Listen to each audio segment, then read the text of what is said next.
आज प्रोग्राम में हमारे साथ शुक्र शहरियार अफरीदी साहब, रहनुमा पाकिस्तान तहरीक इंसाफ से, सेनेटर पलवशा खान है पाकिस्तान पीपल्स पार्टी से, और खुर्रम दस्तगीर साहब PMLN से हमें ज्वाइन कर रहे हैं। सबको खुशामदीद कहते हैं प्रोग्राम में। शहरियार साहब, आपसे आगाज़ करूँगा। पहले AJK की सिचुएशन से स्टार्ट करते हैं। क्यों सूरत हाल इतनी ख़राब हुई, काबू से बाहर क्यों हुई? बिस्मिल्लाहिर्रहमानिर्रहीम। सबसे पहले आपका बहुत शुक्रिया। जैसे अभी आपने इंट्रो में अभी बताया, पेशावर में जो धमाका हुआ और पाकिस्तान के जवान, चाहे वो सिविल आर्म्ड फोर्सेस के हों, जितने भी स्टेक होल्डर्स या सिविलियंस हों, चाहे वो फाटा में हो, चाहे वो बलूचिस्तान में हो, अक्रॉस पाकिस्तान दिल खरोश वाक़यात सुनने को मिल रहे हैं। और ये चीज़ जो है पाकिस्तान के मुस्तकबिल के हवाले से बहुत अलार्मिंग है। इसके अलावा आज जिस तरह ये जब से काइनेटिक एनर्जी की और डंडा जो इस्तेमाल किया जा रहा है, आज इस्लामाबाद प्रेस क्लब में हुआ, पहले तो उसकी मजम्मत ही कर दें क्योंकि बहुत ज़ालिमाना रवैया है ये एडमिनिस्ट्रेशन का। मैं इसी पे आ रहा हूँ। एक तो मैं मजम्मत करता हूँ बतौर एक पॉलिटिकल वर्कर के, 4th pillar of a state है, कैपिटल है, ये फुटेजेस पूरी दुनिया में जाती हैं। आपकी ग्लोबल जो स्टैंडिंग है और जो ग्लोबल परसेप्शन है, ये चीज़ें हॉन्ट करती हैं। फिर सबसे बड़ी बात यह कि आज़ाद कश्मीर जो कि बेस कैंप था मकबूजा कश्मीर के हवाले से, कि पूरी दुनिया में लड़ना है और पूरी दुनिया में कश्मीर के साथ जो हिंदुस्तान का रवैया है उसके हवाले से आगाही फैलानी है और एक ऐसी परसेप्शन क्रिएट करनी है जिससे दुनिया को पता चले कि हिंदुस्तान का असल चेहरा है क्या। जब ये 370 और 35 एब्रोगेट किया हिंदुस्तान ने, तो पूरी दुनिया के सामने हिंदुस्तान का मकरू चेहरा खुल के सामने आया। लेकिन आज मेरा सवाल ये है कि तारीख़ हमें क्या सिखाती है? तारीख़ हमें सिखाती है, आप कुरान को पढ़ लें, कि आप सीखें, माजी से, तारीख़ से सीखें। होना ये चाहिए था कि हम अपने तमाम मसाइल, इस्लाम जब पेशावर पब्लिक स्कूल फ़ियास्को हुआ तो 20 नुकात नेशनल एक्शन प्लान का हिस्सा बने और उसमें बेस लाइन क्या थी कि एंगेज करें। जब हम कहते हैं ना कि पैलेस्टाइन रूट कॉज की तरफ जाएं, कश्मीर रूट कॉज की तरफ जाएं, तो आप बलूचिस्तान हो, चाहे वो फाटा हो, चाहे वो NFC के हवाले से छोटे सूबों के मसाइल हो, जितने भी फॉल्ट लाइंस हैं उनकी रूट कॉज की तरफ जाएं और उसको एड्रेस करें। ओपिनियन लीडर्स की स्टेक होल्डर्स को एंगेज करें। अब उन्होंने आज़ाद जम्मू कश्मीर में 30 सितंबर डेडलाइन दी थी, क्यों एंगेज नहीं किया? क्या ज़रूरत पड़ी कि आप पाकिस्तान से इस्लामाबाद पुलिस भेज रहे हैं, रेंजर्स भेज रहे हैं, FC भेज रहे हैं? ये क्या मोदी और मोदी नाअहल, वो जो RSS फाशिस्ट जो उनकी थिंकिंग है, वो इस वक्त दुनिया को क्या तासुर देगी? वो जो हुर्रियत के या मकबूजा कश्मीर के वो लोग जो तारीख रकम कर रहे हैं, कासिम फत्तू साहब, दुख्तरान मिल्लत, वो जो जेलें काट रहे हैं, सोबतें बर्दाश्त कर रहे हैं, हर एक आजमाइश से वो गुजर गए, लेकिन ना कश्मीर पे कॉम्प्रोमाइज़ कर रहे हैं, ना पाकिस्तान पे कॉम्प्रोमाइज़ कर रहे हैं। उनके के पास जब ये खबरें जाएंगी क्या तासुर होगा? फिर सबसे इंपॉर्टेंट चीज, हिंदुस्तान को झूठ बोलने की ऐसी आदत है कि डिप्लोमेटिक चैनल्स पे उसको झूठ का एक नैरेटिव एक नया मिल गया, जिससे खुदा ना खास्ता पाकिस्तान की जगह सही होगी। आई फेल टू अंडरस्टैंड कि आप तमाम पॉलिटिकल पार्टीज हैं, पीपल्स पार्टी का अपना रोल है, जमात इस्लामी का अपना रोल है, नून का अपना रोल है, पाकिस्तान तहरीक इंसाफ, जितनी भी पॉलिटिकल पार्टीज हैं उनकी प्रेजेंस है। आज क्या वजह बनी कि तमाम पॉलिटिकल पार्टीज प्रोटेस्ट कर रही हैं? फिर आपने आज फॉर्म 47 के जो बेनिफिशरी हैं इनको समझ क्यों नहीं आ रही? अभी जैसे तलाल चौधरी अभी माफी मांगने चले गए हैं, तो आज अभी भी टाइम है, एक माफी मांगे, अभी नोटिस ले लिए। शहबाज शरीफ साहब को तब एहसास होता है जब चीजें एग्रीवेट हो जाती हैं। मैं हैरान और परेशान हूं। इस मुल्क की आने वाली नस्लों पर रहम करें, इस मुल्क के मफादात पर रहम करें, इस खित्ते के अमन को देखें। हिंदुस्तान ऑलरेडी अपनी बेइज्जती का बदला लेने का अल्लाह उनको तौफीक ना दे, लेकिन वो पर तो तोड़ रहा है। फिर इजराइल का जो ओवरऑल जो उसकी साइकी है, जिस तरह अभी सेनेटर मुश्ताक साहब के साथ जो हुआ फिटेला पे, वो ह्यूमैनिटेरियन जो इंसानियत के अलमदार हैं, जो इंसानियत की खिदमत के लिए निकले हुए, आलमी सतह पे हम मुसलमान और बिलखसूस पाकिस्तान हमें होश के नाखून लेने चाहिए। जब मेरा घर अंदर से ठीक होगा, 2611 किलोमीटर आपका जो ड्यूरेंट लाइन है, 909 किलोमीटर आपका ईरान के साथ, आपके मुल्क के अंदर एक ऐसी फिजा होनी चाहिए कि फेडरेटिंग यूनिट्स एक हो। इसी पे इमरान खान पाकिस्तान तहरीक इंसाफ जोर दे रहे हैं कि घर को ठीक करें, घर को ठीक करें। लेकिन मुसीबत यह कि जब आप डंडे के जरिए अपने मसाइल का हल ढूंढे तो उसमें हल नहीं मिलेगा। पलशा बीबी, आप बताइए, ये जो सूरत हाल है इस वक्त एजेके के अंदर, आप इसमें क्या खराबी समझती हैं? पॉलिटिक्स इसमें क्यों नाकाम हुई? देखिए, जब ऐसी सिचुएशन, एक तो इंतहाई हसास ज़ाहिर इलाका है, हमें हमारे लिए बहुत हमारे दिल के करीब है। लेकिन बात यह है कि ऐसी सिचुएशन में जब इतनी सीरियस सिचुएशन हो जाती है, इतने हालात ख़राब हो जाते हैं, तो फिर जो इस वक्त ज़िम्मेदार हैं हुकूमत की, जो सरबराह हैं वज़ीर आज़म साहब, उन्हें ख़ुद एजेके जाना चाहिए था। शहबाज साहब को जाना चाहिए? मुझे नहीं, वो अभी कहाँ है? अगर आप तो लंदन में सुना है कि शायद पाकिस्तान के लिए मैं समझती हूँ ये काफ़ी दिन से एक हालात वहाँ ख़राब हो रहे थे। शहबाज साहब खुद आ जाना चाहिए था। जब मुल्क में इतना मसला, इतनी हालात ख़राब हो जाएं, तो वज़ीर आज़म साहब को आना चाहिए था और आकर खुद एजेके जाना चाहिए।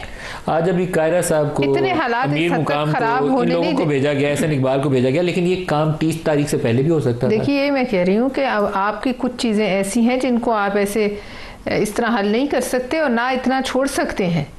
वहाँ आप खुद देख लीजिए कि मुल्क में जो है भारतीय रॉ के कहाँ कहाँ तक ताने बाने मिले हुए हैं। आपके मुल्क के अंदर लोगों को जो है वो चुन चुन के टारगेट किलिंग की जा रही है, की जाती रही है, और उस पर रॉ का फुटप्रिंट है। ऐसा हम मौका ही क्यों आने दें कि कोई हमारी किस्म मुसीबत पर शादियाँ ने बजाय। देखिए, आपके हालात खराब होंगे और दुश्मन आपका जो है घुसेगा अंदर, वो तो फायदा उठाएगा। वो तो हर जगह घुस चुका है। मैं आपको बता रही हूँ, आपने वो रिपोर्ट देखी होगी जो इंटरनेशनल जरीदों ने की है, गार्डियन ने पूरी डिटेल छापी थी कि कहाँ कहाँ कौन कौन असैसिनेट हुए। वो किसने किया है? वो रॉ ने किया है। रॉ के पीछे हो सकते हैं और भी एजेंसीज हो, मोसाद हो, कौन हो, हमें क्या पता। लेकिन बहरहाल बात यह है कि वज़ीर आज़म साहब को यहाँ होना चाहिए। ये कई दिनों से सिचुएशन बन रही है, कोई आज की तो नहीं है। खुर्रम साहब, आप बताइएगा जनाब, ये एजेके में मुझे तो फीलिंग यही आती है कि यहाँ पॉलिटिक्स फेल हुई है, तो इसीलिए ये जो सूरत हाल है आपके काबू से बाहर हुई। अगर पॉलिटिक्स कामयाब होती तो ये चीज़ें बहुत पहले लोगों को इंगेज करके संभाली जा सकती थी। पॉलिटिक्स का फेलियर अपनी जगह पर है, लेकिन मलिक साहब, कांस्टेबल खुर्शीद, कांस्टेबल जमील और कांस्टेबल ताहिर रफ़ी, उनके खानदानों को हम क्या जवाब देंगे? इनको किसने गोलियां मारी? मैं जरूर जानना चाहूँ कि ये जो अब तकरीबन अब 172 आज़ाद कश्मीर पुलिस के जो एहलकार जख्मी हैं, हिंदुस्तान ने गोलियां मारी आकर इनको, या इनके ऊपर तशद्दुद किसने किया? तो लिहाजा जो एहतजाज का हक है वो अपनी जगह पर है। उनकी जो डिमांड्स जैसी भी हैं वो जरूर उसको लेकर जाएं, लेकिन ये तशद्दुद का अंसर जो है उस पे हम सबको सोचना है कि इसमें जो हम देख रहे हैं, आपने जिक्र भी किया कि बलूचिस्तान में भी बैरूनी दरअंदाजी है, केपी में भी बैरूनी दरअंदाजी है, और अब आज़ाद कश्मीर में भी बैरूनी दरअंदाजी है। अपनी जो हमारी अंदरूनी फॉल्ट लाइन्स हैं, आज़ाद कश्मीर की जो मौजूदा हुकूमत है ये कब बनी थी? ये 2021 में बनी थी, अभी जब पीडीएम की गवर्नमेंट नहीं आई थी और पीटीआई की गवर्नमेंट थी। ये उसके असरात हैं जो आज भी, अब 1 साल रह गया, अगले साल इंतखाबात होंगे। तो एक तरीका तो ये है कि यहाँ नए इंतखाबात फौरन अनाउंस कर दिए जाएं ताकि वहाँ के रहने वाले अपनी नई हुकूमत चुन लें, लेकिन आप बैरूनी दरअंदाजी को बिल्कुल इसमें से एलिमिनेट नहीं कर सकते। दूसरा ये है कि उनकी जो सब, जब आपके हालात घर के खराब हो ना, तो दुश्मन तो आपकी ताक में होता है। मैं ये नहीं चाहता कि हम अपने लोगों को नहीं, कि लोग जो है ये मदार हो गए, ये सारे रॉ के एजेंट हो गए। दुश्मन आपके अंदर घुसेगा जब आप उसको मौका दें। हालात की जो मौका आप दे रहे हैं ना घुसे उसके अंदर। नहीं, हालात की खराबी तो यही है ना कि वहां जो एक नया अंसर है वो अपने मुतालबात के लिए तशद्दुद और हथियार उठाने के लिए तैयार है। अब इस पे आप कह देंगे जी पॉलिटिक्स का फेलियर है, क्योंकि क्या पिछले साल के आखिर में भी एक सिचुएशन अराइज हुई थी जब आज़ाद कश्मीर असेंबली ने एक कानून पास किया, उसके खिलाफ एहतजाज हुआ, फिर वहां के सुप्रीम कोर्ट ने उसको मुअत्तल किया और बाद में वहां की जो कानून साज असेंबली है उसने उसको फिर विड्रॉ कर लिया उस कानून को, और बड़े आसान तरीके से मामला हल हो गया। तो यहाँ जब वायलेंस शुरू हो जाएगा, और ये जो डिमांड है, ये क्या आज़ाद कश्मीर की जो तकरीबन कहते हैं 42 से 50 लाख की आबादी है, क्या ये उन सब की डिमांड है कि ये जो 12 सीटें हैं रेफ्यूजीज के नाम पे उनको वहां से निकाल लिया जाए? कौन ये फैसला करेगा? ये फैसला कांस्टेबल खुर्शीद, जमील और ताहिर को शहीद करके तो नहीं होगा ना ये फैसला। तो लिहाजा हमारे सामने एक और तरीके से एक चैलेंज है।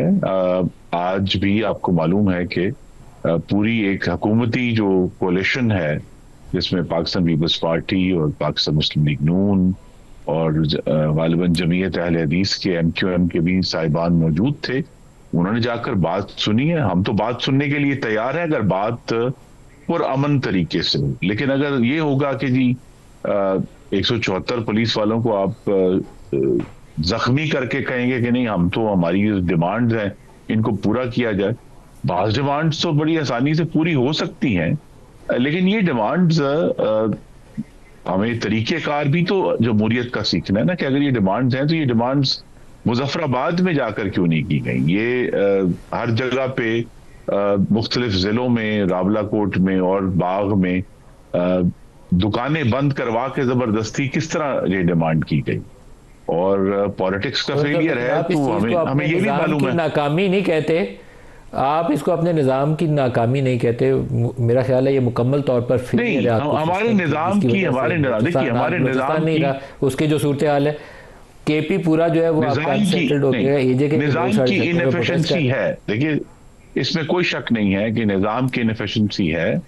हमारी जो मैं कह सकता हूँ तकरीबन पूरे मुल्क में जो पुलिस फोर्सेस हैं वो एक किसी भी डिटर्मिन्ड, यानी जो पुरअज़म उनके ऊपर हमलावर है, उससे डील करने के काबिल नहीं है। और ये जो एक्शन कमेटी है इससे पहले भी मुज़ाकरात हुए हैं। इस दफा क्या हुआ कि उन्होंने मुज़ाकरात की बजाय जो है वो गोली का और तशद्दुद का रास्ता इतने जोर से अपनाया है। तो हमें इस सब पे गौर करते हुए अब इन सब से जो गुफ्तगू का रास्ता है वो आज खुल गया है, हम उनसे गुफ्तगू जारी रखेंगे और ये भी चाहेंगे कि ये मामला बढ़े। आज़ाद जम्मू कश्मीर के जो अवाम हैं वो हिस्टोरिकली जो रिकॉर्ड है उनमें हुर्रियत तो है, लेकिन तशद्दुद हमें कभी नजर नहीं आया, उनके कल्चर का हिस्सा नहीं है। तो अब अगर एक नया कल्चर कहीं से उठा तो इस पर भी गौर करना है कि ये क्या सोशल मीडिया की पैदावार है, ये कहां से कल्चर आप क्या तजवीज़ करते हैं? देखें, पाकिस्तान के दो नेशनल सिक्योरिटी मेन पिलर्स हैं, न्यूक्लियर और कश्मीर। कश्मीर को हमेशा और न्यूक्लियर को हमेशा, वैसे तो पाकिस्तान के नेशनल इंटरेस्ट की जब बात आए तो प्रायोरिटी नंबर 1 है। जब से लोगों ने प्रोटेस्ट किया बिजली और पानी और बिल, और जब सुप्रीम कोर्ट ने उस पर एक्शन लिया, उस वक्त से लेकर अब तक क्यों एंगेज नहीं किया गया? जिस तरीके से आज पुलिस एहलकारों की ज़िंदगियां इंपॉर्टेंट हैं, इसी तरह सिविलियंस की ज़िंदगियां भी इंपॉर्टेंट हैं। ये नौबत क्यों आई? सोते रहे? कहाँ थे वो की स्टेक होल्डर्स? अब भी वक्त दूर नहीं है, बहुत ज़रूरी है, हमने इस घर को ठीक करना है, तमाम स्टेक होल्डर्स को एंगेज करें। जब आप थ्रू फोर्स अपने डिजायर्ड ऑब्जेक्टिव हासिल करना चाहते हैं, वो वक्ती तो शायद आप हासिल कर लें, वो डीप रूटेड कॉन्सिक्वेंसेस हैं उसके। मैं कश्मीर कमेटी का चेयरमैन रहा हूं, 10 अजला हैं आज़ाद कश्मीर के। ये आपको मैं दिल से बताऊं, जब कश्मीर प्रीमियर लीग हुई थी, दुनिया में कश्मीर के हवाले से ग्लोबल एम्बेसडर्स बन गए थे, कश्मीर की हर तरफ बात हो रही थी। आज डोनाल्ड ट्रंप ने 10th में जो अल्लाह ने इज्जत बख्शी है इस कौम को, जब से उनकी एक्नॉलेजमेंट आई है कश्मीर, जो कि कहा गया था कि ये खुदा ना खास्ता खत्म हो गया, ये रिवाइव होने के बाद ये चीज वो नाअहली है जिसको एड्रेस करना प्रायोरिटी नंबर 1 है। खुदा के लिए कुछ भी नहीं गया, जाएं, बात करें, एंगेज करें। हर जगह आप अगर ये कहेंगे कि जी ये क्यों हुआ, वो क्यों हुआ, आप उनको बिठाएं तो सही। डायलॉग के जरिए मसले हल होते हैं। और खुर्रम दस्तगीर साहब तो एक वो बड़ी सोच और बड़े दिल के मालिक हैं। आप अपनी टीम को, पीएमएलएन और पीपल्स पार्टी को, आप तो बारहा जमहूरियत के वैसे भी आप चैंपियंस हैं, खुदा के लिए आप लीड करें। और मैं तो एक स्टेप और आगे जाऊंगा, इसमें पीटीआई को भी एंगेज करें, सब लीडरशिप को एंगेज करें, पार्लियामेंट के तमाम स्टेक होल्डर्स को एंगेज करें। इस वक्त बजाय इसके कि हम ये कहें कि पीडीएम की हुकूमत थी या फलाने की हुकूमत थी, से निकल आए। इस वक्त कॉन्फिडेंस बिल्डिंग मेजर्स होने चाहिए, सीबीएम्स करें, उनको गले लगाएं। इस टाइम वक्त की जरूरत है, ये सिर्फ कश्मीर की हद तक नहीं। और मैं आपको बता रहा हूं, गिलगित बल्तिस्तान फाटा, इसी तरह फॉर्म फाटा, इसी तरह बलोचिस्तान, केपी के, पंजाब, अभी ये जो सैलाब में जो कुछ हुआ है, पंजाब के बासी, आप जाएं तो ग्राउंड पल्स तो चेक करें। मैं इस वक्त मुल्क के अंदर देखे हार्मनी फैलानी चाहिए। मैं पॉलिटिक्स नहीं करना चाह रहा, ना मैं ब्लेम गेम करना चाह रहा हूं। खुदा के लिए इस वक्त पाकिस्तान के तमाम इकाइयों के तमाम स्टेक होल्डर्स को एंगेज करें। इस तरह नहीं हो सकता कि आप किसी को बंद कर दें, किसी को डराएं, किसी को मुसलसल ये बताते रहें कि जी तुम्हारा कैरियर खत्म हो गया है, -1 हो गया है, फलाना ये हो गया है। भाई ये चीजें नहीं होती, इख्तियार अल्लाह के पास है। अगर आपके पाकिस्तान के मुखलिस हैं और आप पाकिस्तान की बुनियादों के साथ मुखलिस हैं, इस वक्त सबको ऑन बोर्ड लेना is the need of the hour. पलशा, जो इस वक्त सूरत हाल है कि आप दो इक़्तिदार के हिस्सेदार हैं, शराकतेदार, आप वज़ारतें नहीं ली हुई लेकिन आपके सपोर्ट से ही हुकूमत कायम है। आपके दरमियान में और पंजाब हुकूमत के दरमियान में जो इल्ज़ाम तराशी लग रही है, जिस हारमनी का ये तज़किरा कर रहे हैं, वो हारमनी तो आप दो पार्टनर्स के दरमियान में भी नहीं है। देखिए नदीम मलिक साहब, इस पर मैंने कल भी बात की, मैंने प्रेस कॉन्फ्रेंस की बात असल ये है कि ज़रूर हम साथ हैं इनके, और हमारी वजह से अभी इनके नंबर्स पूरे नहीं हुए, वरना शायद इससे भी ज़्यादा एक्सपेक्ट किया जा सकता था। लेकिन बहरहाल अभी हम साथ ज़रूर हैं, मगर साथ हैं इसका ये मतलब तो नहीं है कि हम सिर्फ गालियाँ खाने, जूते खाने के लिए साथ हैं, ऐसे नहीं है।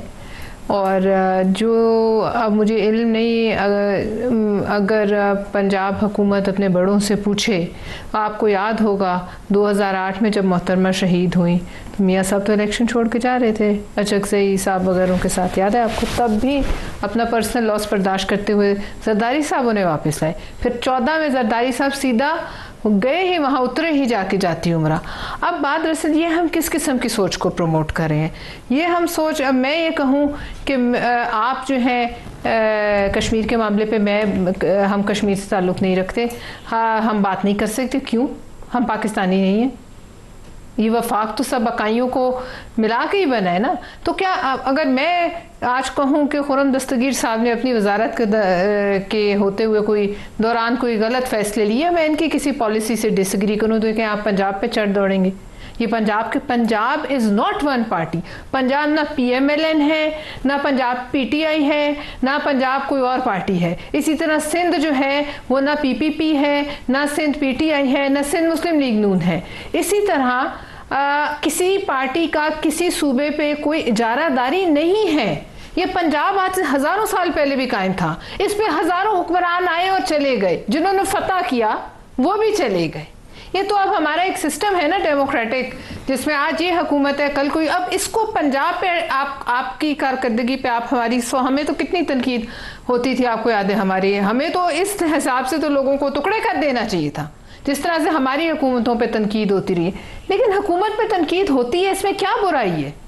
लेकिन उसको ये मतलब ये हाथ पांव तोड़ देने वाली बातें इनके मुंह से अच्छी नहीं लगती, और इनको ये शायद अपने बड़ों से थोड़ी सी पूछने की ज़रूरत है कि इस मुल्क की हिस्ट्री में, और अब ऐसे मौके पर जब आगे ही दो सूबों में तो वैसे ही हमारी कितनी खलफशार है और आग लगी हुई है, और दो इकाइयों को एक दूसरे के सामने हम खड़ा कर दें। देखिए, मैं आपके घर पे ज़रूर आप कह सकते हैं ये घर मेरा है, ये मलकियत मेरी है, ये पानी इस घर में आने वाला मेरा है, ये ज़मीन मेरी है, यहाँ मैं जो मर्जी करूँ, लेकिन सूबा किसी का नहीं। सिंध दरिया से पानी आता है ना, वो चलता है ऊपर तिब्बत से, तो फिर पहले तो वो उस पर हक जताए, फिर चीन जताए, फिर भारत जताए। ये वाली गुफ्तगू जो है, ये अगर मरियम बीबी करें ना भारत से, हम उनके साथ हैं, वो कहें ये पानी मेरा है, मोदी को सुनाए, हम कहेंगे हाँ बिल्कुल सच कहती हैं। लेकिन ये वाला फैक्टर जो है, इस मौके पर कौन सी चीज़ ऐसी है कि जो ये कहने पर उन्हें मजबूर करे? मेरी समझ से बालातर है। हम सब सियासी कारकुन हैं, हम उनकी बहुत इज्जत करते हैं और हम चाहेंगे कि ऐसी हो, लेकिन देखिए इतनी कमज़ोर उंगलियां हमारी भी नहीं कि हम उनके हाथ में दे देंगे लो इसको तोड़ दो।